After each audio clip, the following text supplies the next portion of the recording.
The new year is the perfect time to raise a glass and toast the future. What better way to do so than with Flower Cocktail Hour? And that's what RJ and I are talking about today. The origins of Flower Cocktail Hour, how it came about, and why we decided to make flower cocktail and mocktails a permanent part of our life in bloom. I'll share some of my favorite recipes and secret ingredients, and even include fresh flowers. Here's to a fresh-filled new year. Cheers to Flower Cocktail Hour. Today, I hope to encourage you to start enjoying your flower cocktail or mocktail hour every day. And that ritual should include flowers. Flower Cocktail Hour is the perfect time to de-stress, and arranging flowers to accompany this or any event helps you enjoy the health and wellness benefits of flowers. Visit your flower seller today and see what they have on their flower menu for you to enjoy. Cowflowers is a proud sponsor of Life in Bloom, and this podcast both provide wonderful ways to include flowers in your life every day in so many different ways. Hey, Jay. Happy Flower Cocktail Hour. Yes. Oh, I'm so excited for it. This is going to be a fun one. I love Flower Cocktail Hour. And it's going to be really interesting because this just was this very serendipity thing that just sort of happened. Yeah. Well, I'm so excited to hear about kind of the history of it and everything because it's such a big part of your show and such a fun part. And I mean, all your fans love it. And there's lots of stuff buried in this. I think it's ripe for a podcast for sure. Oh, yeah. Yeah.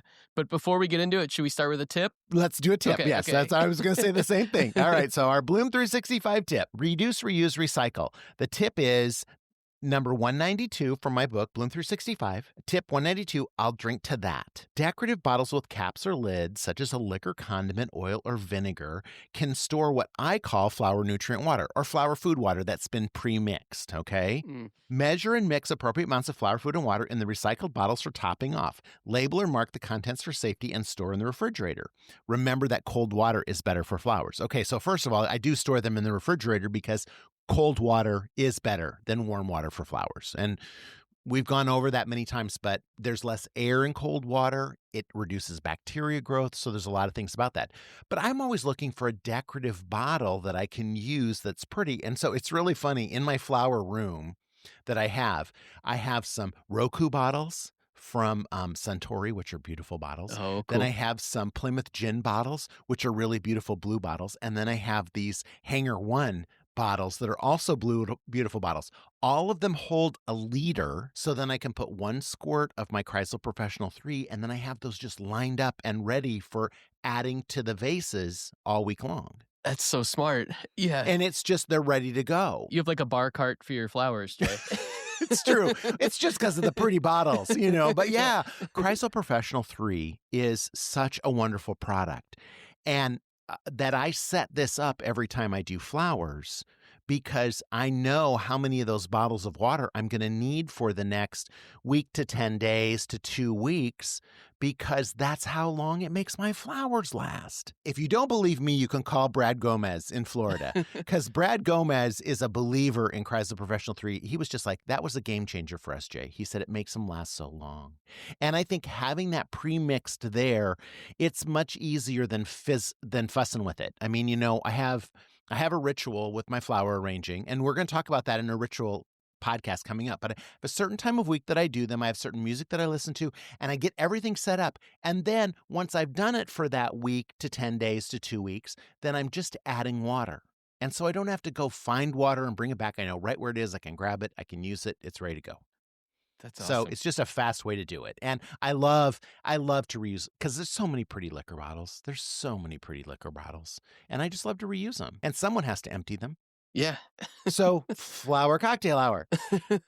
There we go. Yes. All right. Yeah. So now getting to why all the bottles were empty in the first place. Correct. Exactly.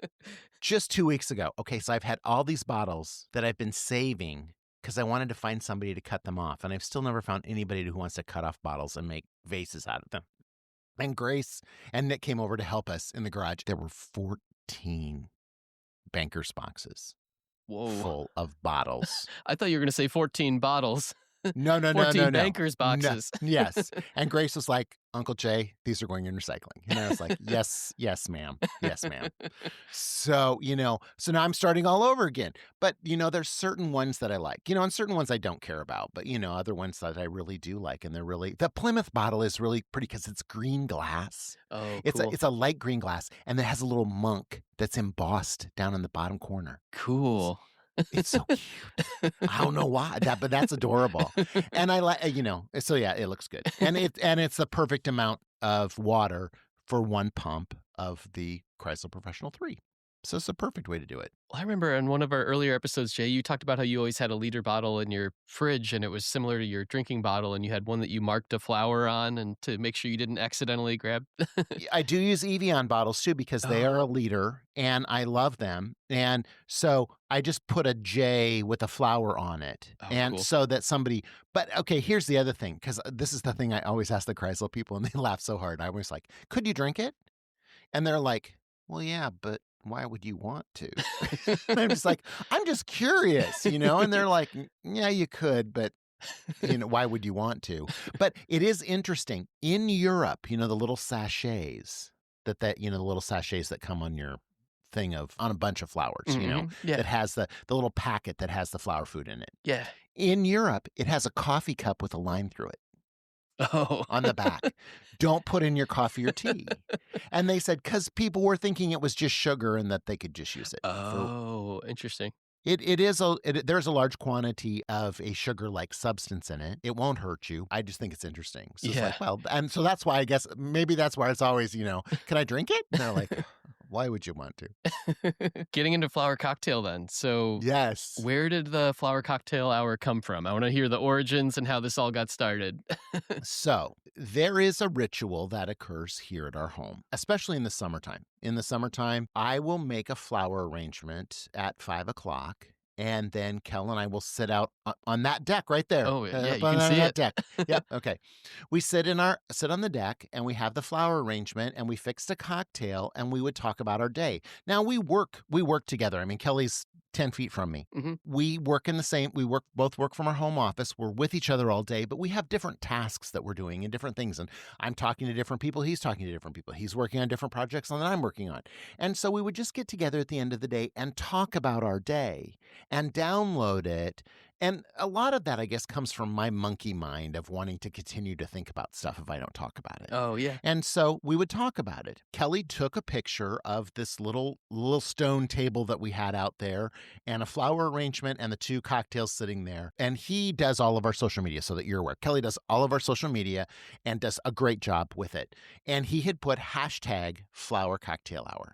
Okay. And that was like his name for it, right? We dropped it on social media. That particular first post was explosive. I mean, it got like 2,000 people in like a half hour. Oh, cool. People were calling me from the flower industry and they were saying, hey, flower cocktail hour, I think you got something there. Cool. And it was just kind of like, oh, okay. All right. Okay. And so flower cocktail evolved from that point in that we do flower cocktail hour. So I would talk about it in presentations I was giving and things like that. And, hey, it's almost 5:00. And my grandpa was big about 5:00. It's 5:00 somewhere. My grandpa had no teeth, so he had dentures. And he said he would believe that his dentist had told him to soak his gums in bourbon at 5:00 every day. Doctor's orders. So that was his thing. Yeah, I have to soak my gums in bourbon every day at 5:00. So 5:00 is kind of the time that everybody jokes about and stuff like. And Kel's dad, he was so cute because they would go to Arizona in the winter and he would say, "The mountains are pink. It's time for a drink," And so cocktail hour has always been like a big thing in my family and extended families and stuff. So that's where it came from. Then flower cocktail hour started to evolve just from having that ritual of doing it. It's still, and I felt like it was a great way to unwind at the end of the day to make a flower arrangement. And then very therapeutic to have a cocktail and discuss your day.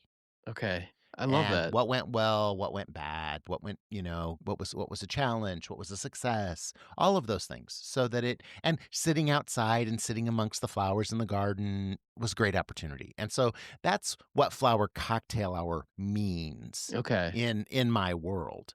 Now, it evolved then to become Flower Cocktail Hour on the show because we knew that we wanted to include flower cocktails in the show, a cocktail that was based in flowers, whether that meant that it had like a flower in it or a flower-based ingredient. That's how that kind of came about too. And then there's the music. Yeah, I love the music. So Ben wrote that music for us. And one of the things when we were talking with Ben, he was like, tell me what you think about for this show. And I said, well, I like smooth jazz. I kind of want it to have that, ethereal, but maybe yet a little folksy kind of soundtrack. And my thing.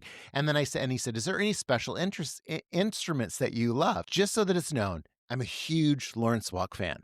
Okay. I watch PBS. I watch Lawrence Welk every Saturday night on our PBS station, thanks to Oklahoma Educational Television, who still puts it out there all the time and has these silly shows where they interview people, and almost every single one of them are dead now. I mean, Mary Lou Mesker is about the only one that's still alive, but she still hosts. Oh, Bobby Burgess is still alive too, the Mickey Mouse Club. I love that, and I love an accordion. And I have an Aunt Peg, who is Carnation Joe's first daughter. Okay. Aunt Peg had a group that she was in called Round Peg and the Squares. And it was three ladies who sang, and my Aunt Peg played the accordion. Oh, that's so cool. And when she would come visit us, she lived in Pennsylvania, and she lived in the shadow of 3 Mile Island, and she had a newspaper thing called Round Peg, a newspaper article that was a lot like Irma Bombeck. So it was kind of like a storytelling thing. But she would bring that accordion with her to Nebraska and would sing. My favorite recollection of that is, so my mom's heavyset. My Aunt Peg was not. My Aunt Peg was skinny. She had red hair. She was very boisterous, and she was very in your face, She was in the same class as my dad. And so they had a class reunion, and my mom was there, and she said, they asked her to come up and play the accordion for the class reunion. And I don't know, it's like their 40th or 50th, who knows, And she said, I'd like to dedicate this first song to my sister. She's too fat. She's too fat. She's too fat for me. Oh, no. And started to play the accordion. She's too fat. And singing it, And of course, everyone roared and everyone thought it was hysterical except my mother. Oh my gosh. I was just like, okay, go ahead. So Ben then decided he said, I felt like the accordion was a little too celebratory. Okay. And it was taking away from the calmness of the show. But it's a perfect, exciting thing for Flower Cocktail Hour. And so that's why the accordion is part of Flower Cocktail Hour. I gotcha. Cool. And so it is a little bit like, it's a jazzier, more celebratory type tune. Yeah, it totally sets a different mood from kind of the rest of the music of the show, but in a good way. Correct. So Kate Mosier, who's the programmer here in Grand Rapids, she's like, I always think about if I'm going to program it again, but then I know that you love it. And she said, but we get so many checks to PBS that have Lawrence Welk written down in the corner in the memo. And so I'm fascinated. Like, I would watch it with my grandma Schwanke when I was a little kid, and mom and dad were always be out on Saturday nights, and I would watch it with her. I wonder how long it will last. I don't know. I wonder if it holds like someone your age. Yeah. Do you care? I do. Care? Yeah. Do you remember there was this SNL sketch that was like the Lawrence Welk show, and it was, I think, Fred Armisen and Kristen Wiig had the tiny little hands. Yeah. Exactly. I feel like the Lawrence Welk show almost had like a resurgence after that, because it was you kind of forgot about it, and it was like, oh yeah, remember this? And I don't know. And I think we joke about it when we watch it. It's not like a serious thing for us. It's not like we're serious or anything, but it is very interesting. Yeah. And there is a tune that we celebrate at Christmas time always, Outer Space Santa. Oh. Outer Space Santa premiered on the Lawrence Welk Show, and it was sung by Cubby and one of the Lennon sisters. Oh. Cubby from the Mickey Mouse Club. Oh, wow. Okay. And it was about Outer Space Santa. Uh-huh. That's awesome. Yeah. So I'll put a link in this episode about Outer Space Santa just so somebody can listen to it. But it's, just crazy stuff came out of that. And the sets were incredible. So don't get me. We'd have to do a whole episode about the Lawrence Welk Show. Well, Jay, I wanted to ask, so getting into the flower segments, so you talk about, there was one you said that was like a total mess, the hibiscus. one. Did you have any that went wrong, or any that you want to talk about what you were kind of learning? The hibiscus one, we had this recipe for this hibiscus cocktail, and it should have white rum in it. It should not have dark rum in it. The hibiscus that I grow in the yard, I was like, oh, I'll just garnish it with hibiscus. The hibiscus that I grow in my yard are those dinner plate ones that are the size of your head. So you couldn't, so I have a little bud not a big bud that I tried to shove in there. And I used dark rum, which is silly. And, it was just kind of like, it was a really good learning lesson for me of how it should go together. And then the hibiscus elixir was a key ingredient to that. And I think that was something that evolved for us, and I can tell you a little bit about that in a couple minutes. But the other thing that's interesting is we used to film all the flower cocktails at the same time. So it would be like, okay, we're going to set you up in an area and you're going to do all the flower cocktails for this season. So you're going to do 12 of them. That sounds like trouble. We can't do that. That doesn't work. We can't do that. So we've really split them off and put them in other places. I mean, so we might do 3 in a day. Okay. We learned very quickly that was a really bad idea to try and do that, because you have to taste them, right? Right. And then you're mixing all those liquors, right. And it's just a recipe for you getting sick, I mean, and it was just like, no, so we can't do that anymore. In the first season, I think we almost had a flower cocktail in almost every show. Mm-hmm. We don't have them that often. We kind of exchange flower cocktail and recipes in Bloom sometimes, and so there's one but not both, or sometimes there might be. It just depends. So that was all part of it. Well, when I watch the hibiscus one, I'm just like, oh my God, that was a night. And I was looking I thought I had white rum in the cupboard. I didn't. Oh. And I was finally, after getting all sweaty and everything, trying to look for, I was just like, I just have dark rum. We'll use it. It'll be fine. And nobody ever wrote in, but I'm just like, you shouldn't make a mojito with dark rum. Yeah. That's silly. But yeah. So yeah, there's that. So yeah.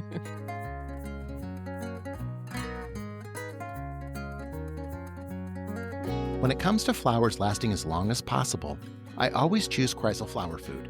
Flowers benefit from food and keeping the water clean. In my experience, Kreisel Flower Food does the best job. It's formulated by scientists. My favorite product is Kreisel Professional 3. Kreisel Flower Food products are available at their website, kreiselflowerfood.com. That's CHRYSAL flowerfood.com. And be sure to use our discount code, UBloom10, for 10% off your purchase.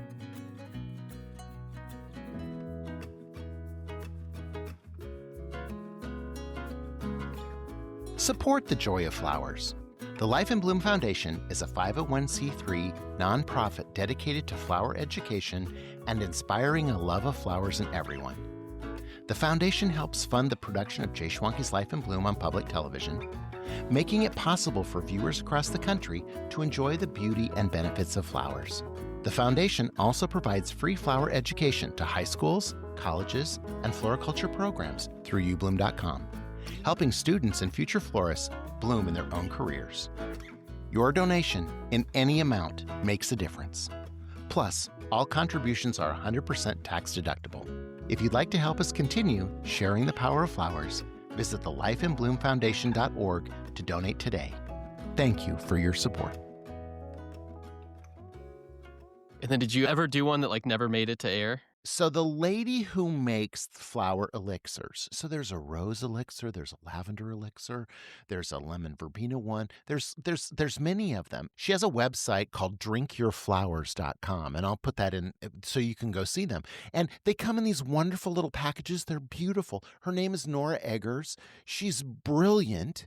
She used to be from Seattle, but I think she lives in Europe now somewhere. She's wonderful. And I will put a link in there because we still use the show that we made with her. Mm-hmm. It put it on UBloom, so it's there on UBloom, and you can see it there. But we set it up to show off all the different things she made.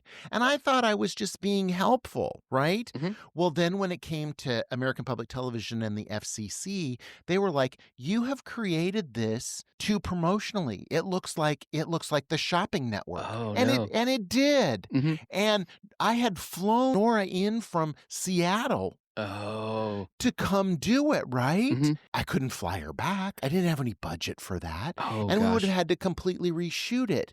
So I had to drop it out of there. But then we made a big deal of it on UBloom, and we send a lot of people there. She just released an herbal line of elixirs. So it's like basil and sage and thyme.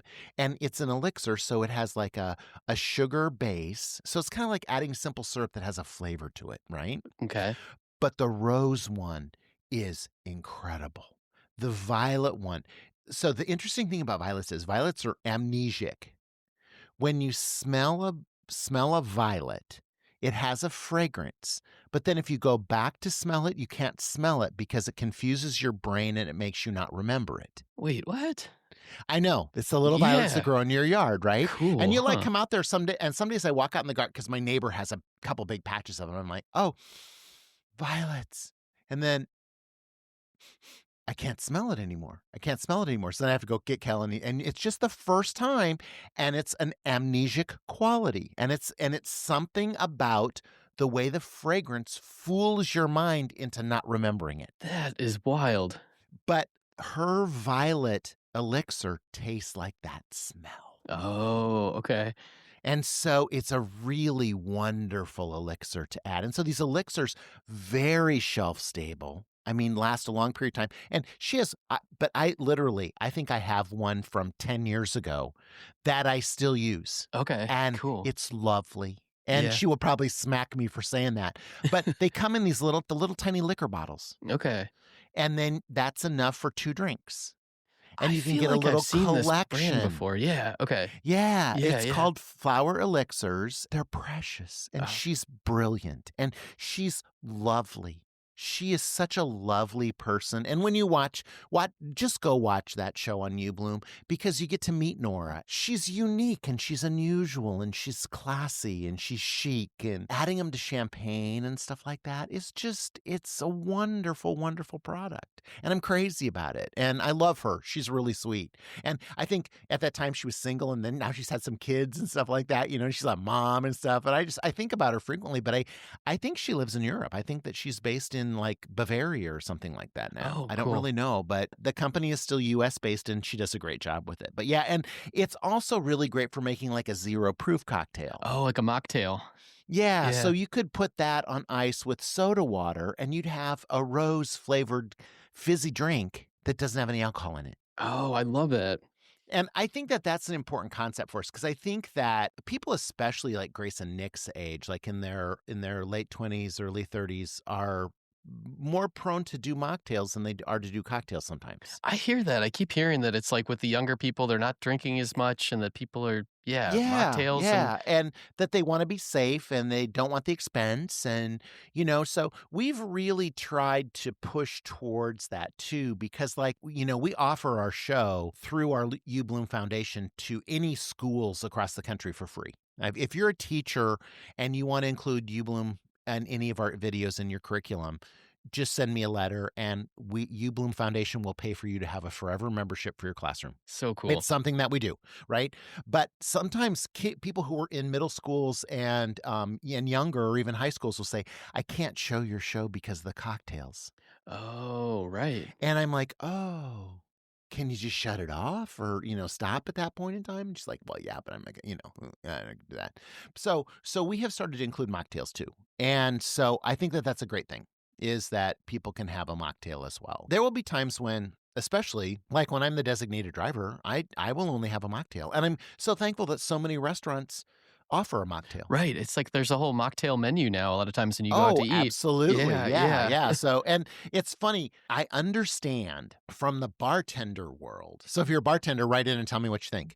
But from the bartender world, that they like to call them 0 proof and not call them a mocktail, because why they is that? feel that crafting a 0 proof cocktail is important to their talent as a craftsperson. And I would respect that. Right. That's, I get they that. are. They're a talented mixologist. Mhm. And so they felt like mocktail degraded what they were creating. Oh. And a 0 proof cocktail is a better term.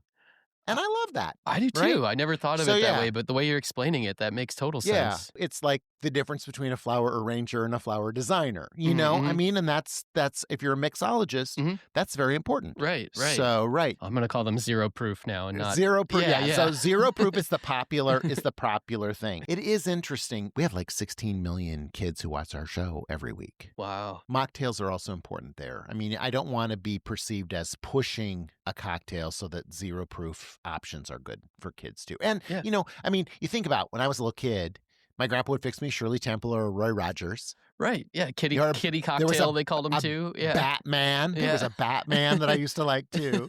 You know, so I mean, I think that it's respectful to have that as well. So I think that that's a good thing too. And if you're looking for recipes, people ask this so often. If you're looking for recipes, go to ubloom.com and go to my blog and type in #flowercocktailhour. One word, no spaces.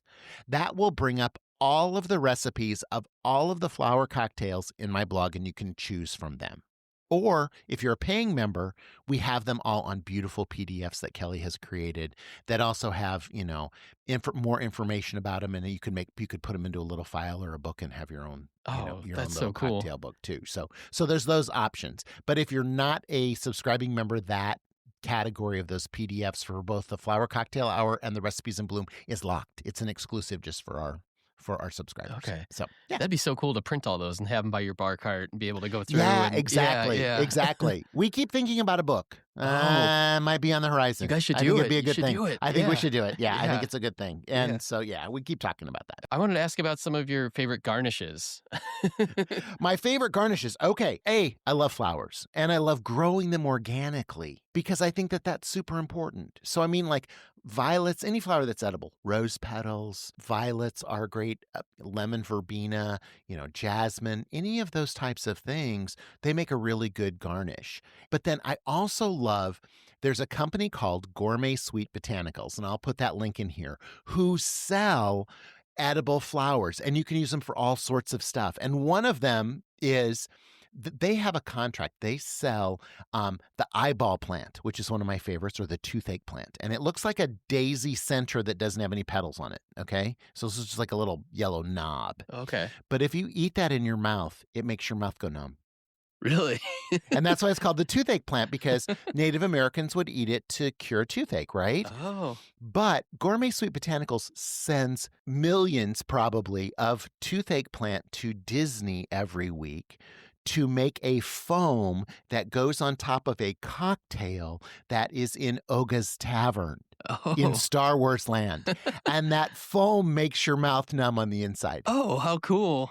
And so I have used the eyeball plant to do vodka, and I just distilled it in vodka. Well, then now that vodka, when you use it, so at the end of the evening, if somebody's had a little too much, their last drink, I'll make it with that, and they're like, "Hey, this is making my mouth go numb," and I'm just kind of like, "Oh, probably having a stroke. Maybe should stop drinking." I don't know, But I don't know what you're talking about.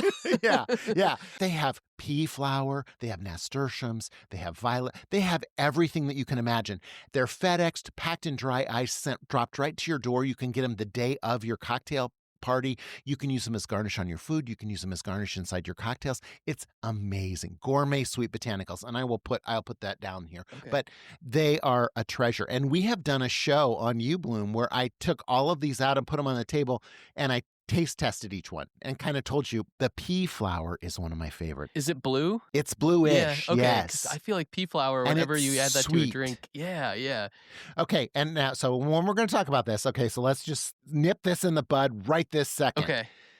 Supposedly, sweet pea plants on the side of the road are toxic in some way, shape, or form. And we need to be very, very careful about that. We're talking about blue tea flowers that are edible and not sweet peas that grow by the side of the road. But there are some people who are very rabid about that, who wanted to tell me with our blue episode where we use the blue pea flower to make something blue, that you can't do it with every type of sweet pea. But it is still a sweet pea variety, and it is used for blue tea in Japan. They have it fresh, and you can use it that way. And there's incredible different things. There's little swizzle sticks that are celosia. that you can use as a swizzle stick. It's a little flower you can use as a swizzle stick. Oh. I mean, there's some amazing stuff there. Yeah, it's very, very fun. Cool. Well, we're getting close on time, Jay, but do we want to talk about some of just your favorite flower cocktail recipes? I will tell you. Yeah. So let's go backwards. Okay, I do want to give a plug to the Essential Bar Book from my friend Jenny Fiedler, who was my fixer in Hawaii for our 2 Hawaiian episodes, but came on my show to create this number 3 cocktail. Would be my favorite cocktail if I lived in Hawaii. Oh, okay. Okay, because it involves pickled ginger. Oh. And so she takes the white ginger flower that they also use for leis that are very fragrant. It's edible. It's beautiful. But you can't get those flowers anywhere else but in the tropics and on islands like that. So she took those, she put them in salt, let them sit there in salt, and then pickled them and put them in a martini for us. And instead of using vermouth with the martini, she used sake. Interesting. We called it the white ginger martini on the show. It was one of the best cocktails I have ever had in my entire life. But I just can't have it unless I'm there. And I wrestled Jenny to pickle me some ginger or something, But her bar book, Essential Bar Book, it's an orange book, and we'll put a link in here for that too. But it is lovely. And she was my fixer. She helped me meet so many people in Hawaii. And she has this amazing book that is on the New York Times bestseller, I believe. I believe that's true. So it's called The Essential Bar Book, and it just teaches you how to make anything. My second favorite, which is always my go-to at night, is my grandfather's Carnation Joe Green always drank a Manhattan. It has nothing to do with flowers at all, except that Carnation Joe, that's what him and my grandma would drink every night. I would go over to their house and do my studies. They would have their cocktail hour, and then we'd all go to dinner together after Mom and Dad closed the store at 9 o'clock. My grandma would have so many cocktails usually. This is a funny thing. We would go to this one restaurant all the time called Har's Restaurant. It had 3 steps down into the dining room. My grandma fell down those steps I don't know how many times. She broke her arm, she broke her wrist, she broke her ankle, she broke her leg, she broke her hip, all at that restaurant. Oh gosh, in the same because place. she had too many Manhattans, So Grandpa would always say, "Well, come on, brittle bones, here we go." But they would have 3 or 4. But I mean, I think back, glasses are much bigger today. Oh, yeah. And I think their martinis weren't as big, but they might have 3 or 4 or 5, Yeah. I mean, and they would stir them up in those lovely pitchers and then pour them, Yeah. I love that I like the whole ritual. Yeah, the presentation of when they mix it for you. Right? Yeah. I love that whole thing about it. So, but I do love a Manhattan, and my grandfather loved a Manhattan, and I really like a Manhattan. Manhattan's my drink of choice too, Jay. I don't know if I've told you that. That's my favorite drink. Yeah. When Amanda and I go out, flower cocktail. We gotta have flower cocktail hour, my friend. Yeah, oh my God. Yeah, What's your favorite bourbon then for it? I usually just use like Bullet.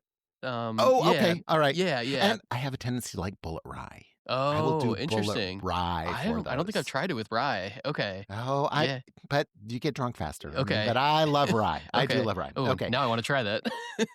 My favorite cocktail of all time is Flower's Grave. I learned this from a gentleman who ran the Greenhouse Tavern in Cleveland, Ohio. We went there, and this guy, we were talking about bourbons, and we were talking about chartreuse. And I love chartreuse. It is an herbal liqueur that is made by Benedictine monks. The recipe is secret. It's like 55 proof. It's crazy, okay? But it's very delicious, and it's an aperitif. And my friend Zoe and I have this whole thing about, we always wanted to make a chartreuse card and just have a card that was chartreuse color, and you'd lay it on the bar, and he was a bartender. And then if you had the card, then he knew what that meant. That meant you want a shot of chartreuse, and only the people who knew would, have be a whole thing. Whatever. Okay. I like that.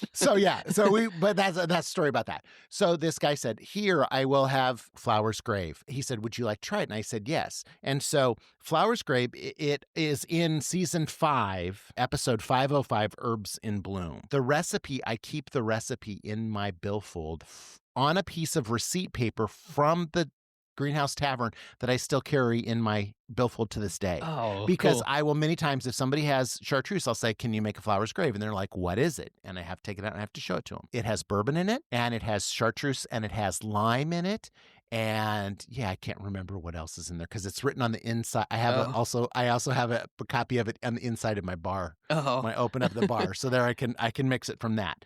The other interesting thing about that is we always do an arrangement with them, and in that one, Jan Clark had sent me this wonderful little antique vase. And so every flower cocktail has an arrangement to go with it. Those arrangements, we don't ever show how to make them on the show, but there's Behind the Bloom on our website where you can go see how the arrangement that goes along with that cocktail was made. Cool. So you can actually go back and watch. So that's a fun little backup. But yeah, Flower's Grave. I just think it's such a great name. Yeah, I like that name. It's such a great name. So yeah, Flower's Grave. Yeah, that's my favorite. It will mess you up. So I mean, one is plenty. Okay. One is really good. Okay. It's good for you. One is good. Just one. And yeah, also like the Verdant Lady. That's another one that I shared with Lori Keller on a show. And Verdant Lady will also, one is plenty. Oh. One is plenty. Just so, one. Yeah, all right. Yeah. That'll do the Restraint. Do the job. Yeah. Restraint.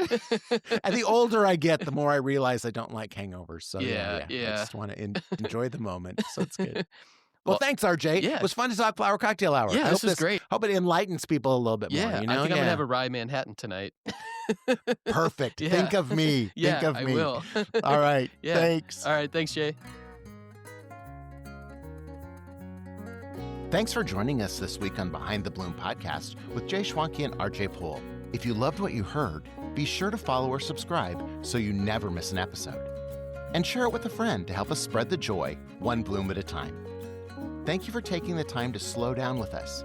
And hopefully you left feeling a little lighter and inspired to try something new. Make sure to join us next week for a brand new episode. Thanks for being here with us, Behind the Bloom. Hey, just one more thing. If you love flowers, you've got to check out UBloom.com. It's the online home of Jay Schwanke's Life in Bloom, where you can stream every episode for free. Plus, you'll find Behind the Bloom videos, my blog, show recipes, and so much more. There's also a massive video archive, over 1,800 how-to videos, flower farm documentaries, and even my very first series, JTV. All Life in Bloom episodes, exclusive web content, and farm documentaries are totally free. Just sign up with your email. And if you're ready to dive deeper, there's a paid subscription option that unlocks the full library of how-to videos. Everything from creating bridal bouquets to centerpieces, corsages, and more. Tons of content to explore. You're gonna love it.